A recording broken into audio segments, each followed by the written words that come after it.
बिस्मिल्लाहिर्रहमानिर्रहीम। पारा नंबर 30 सूरह अल ज़िलज़ाल। आज हम सूरह ज़िलज़ाल की आयत नंबर 1 और 2 पढ़ेंगे। तो सबसे पहले हम इस आयत की तजवीद सीखेंगे, फिर इसका लफ्ज़ी तर्जुमा पढ़ेंगे और उसके बाद मुश्किल अल्फाज के मानी पढ़ेंगे और बाद में तफसीर होगी। तो तफसीर नेक्स्ट व्लॉग में होगी। आज का जो लेसन है उसमें तजवीद, लफ्ज़ी तर्जुमा और मुश्किल अल्फाज के मानी होंगे। तो हम शुरू करते हैं। अऊज़ु बिल्लाहि मिनश शैतानिर रजीम। बिस्मिल्लाहिर्रहमानिर रहीम। रब्बि इश्रह ली सदरी व यस्सिर ली अमरी वहलुल उक़दतम मिन लिसानी यफ़क़हू क़ौली। रब्बि ज़िदनी इल्मा। अल्लाहुम्मा फ़क़िहना फ़िद्दीन। जी, तो सूरह अल ज़िलज़ाल सबसे पहले हम इसकी तजवीद जो है वो सीखते हैं। बिस्मिल्लाहिर्रहमानिर्रहीम।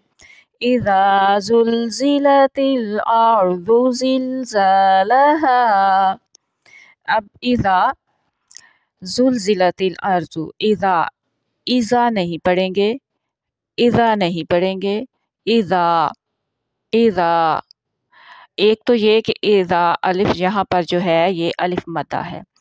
अलिफ मद्दा का मतलब ये होता है कि जब हमज़ा साकिन हो और उससे पहले हरफ के ऊपर ज़बर हो तो वो अलिफ मद्दा बन जाता है और उसको पढ़ने के लिए एक अलिफ का टाइम लगता है। और एक अलिफ का टाइम को आप ये कह सकते हैं कि 1 सेकंड का टाइम लगता है, 1 सेकंड लगेगा। हम इज़ा नहीं कहेंगे, इज़ा। और इसका जो मखरज है ज़ाल का वो बहुत नरमी से अदा होने वाला जो हरफ है। और यहाँ पर तफसील भी लिखी हुई है, आपको पिक्चर से भी आप समझ सकते हैं। ज़ुबान की जो नोक है वो ऊपर वाले सामने वाले जो दांत हैं उनकी नोक से लगती है, तो ये लफ्ज़ अदा होता है। ज़ा ज़ा ज़ा ज़ाल ज़ा। तो इसका सा, ज़ाल और ज़ा का एक ही मखरज होता है। आगे है ज़ा, ज़ुलज़िला, ज़ुलज़िला। अब जो ज़ा है इसका जो मखरज है वो दोनों आगे वाले जो दांत हैं वो एक दूसरे के साथ लगते हैं और फिर यह हरफ सख्ती से अदा होता है। तो सख्ती से जो है ज़ुबान की नोक जो होती है वो दांतों के साथ लगते हैं अंदर वाली साइड पे, और दोनों दांत जो है ऊपर नीचे के वो साथ लगते हैं। सख्ती से अदा होता है, दांत बींच कर कह सकते हैं आप।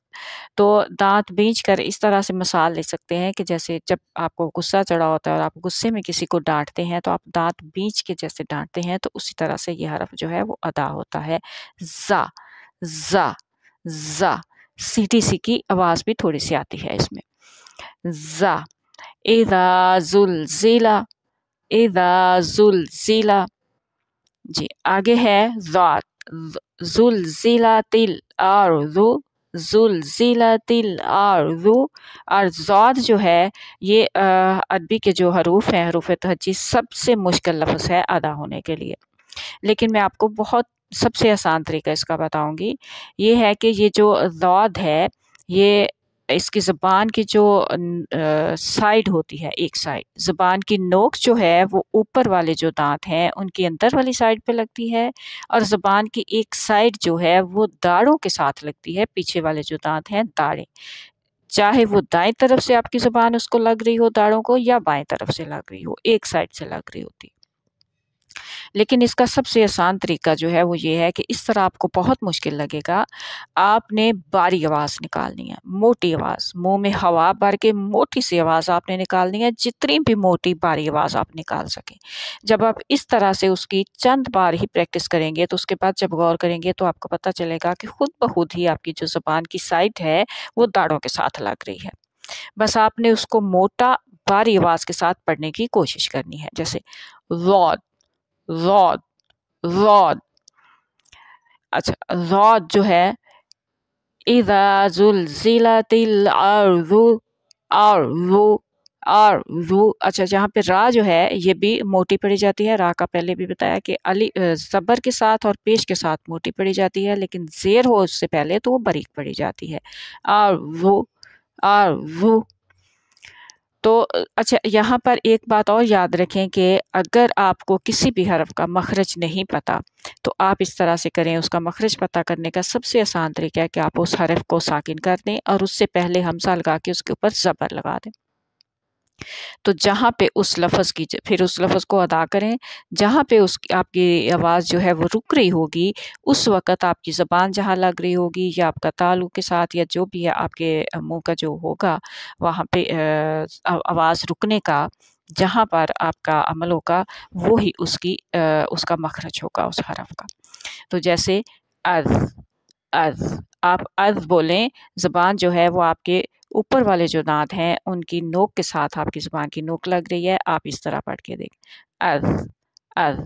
اب آپ جو زا ہے از، از، از، تو دیکھیں آپ اس طرح پڑھ کے دیکھیں اور اس کو جو ہے اس کی غور کریں پھر کہ آپ کی جو زبان ہے وہ کہاں لگ رہی ہے اور وہی اس کا مخرج ہے۔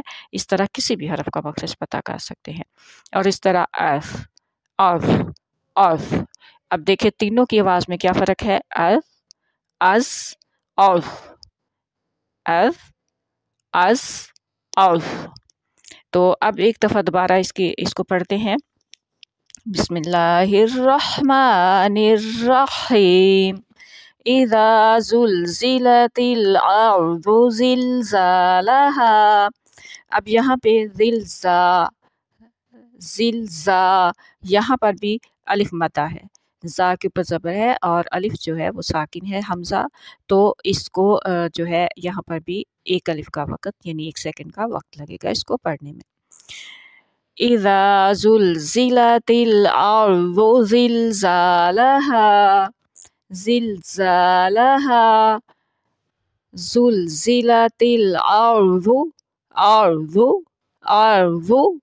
تو مجھے امید ہے کہ آپ کو سمجھ آئی ہوگی، اور اگر کہیں کوئی چیز سمجھ نہیں آتی تو آپ ضرور پوچھ سکتے ہیں، میں جواب دینے کی کوشش کروں گی۔ اب ہم اس کا لفظی ترجمہ پڑھتے ہیں۔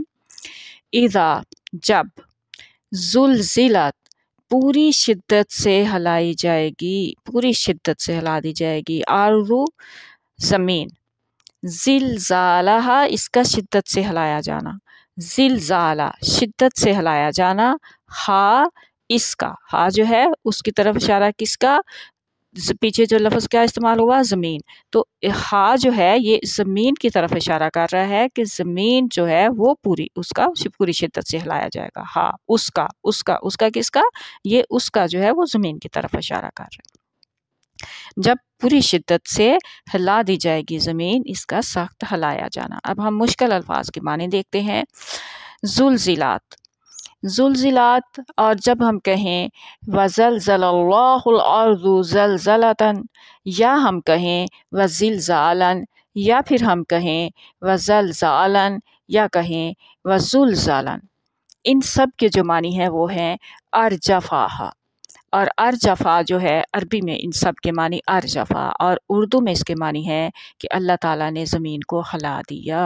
اور جب ہم کہتے ہیں زلزل فلانا، فلانا کا مطلب کوئی بھی، کوئی آدمی، تو اس کے معنی کیا ہوتے ہیں، خوفا و حذرا، اسے خوف دلایا اور ڈرا دیا۔ اگر ہم زلزلہ فلانن، فلانن کی جگہ ہم کوئی نام لگا دیتے ہیں، جیسے زلزلہ شاہد، زلزلہ شاہدن، تو کیا ہوگا، شاہد کو خوف زدہ کر دیا، اسے ڈرا دیا۔ تو زلزلہ کا مطلب خوف دلانا، ڈرانا۔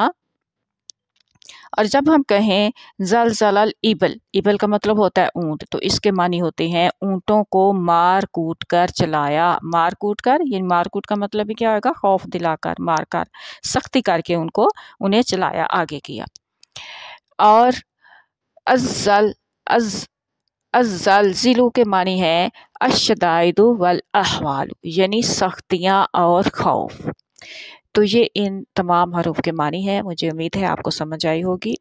رمضان کا مہینہ ہے، رمضان میں اگر ایک بار سمجھ نہیں آتی آپ دوسری بار سنیں، تیسری بار سنیں، کیونکہ ایک آیت کو سمجھنے کا 100 رکعت کے برابر ثواب ملتا ہے، اور رمضان میں ایک نیکی جو ہے اسے 70 نیکیوں کے برابر ثواب ملتا ہے۔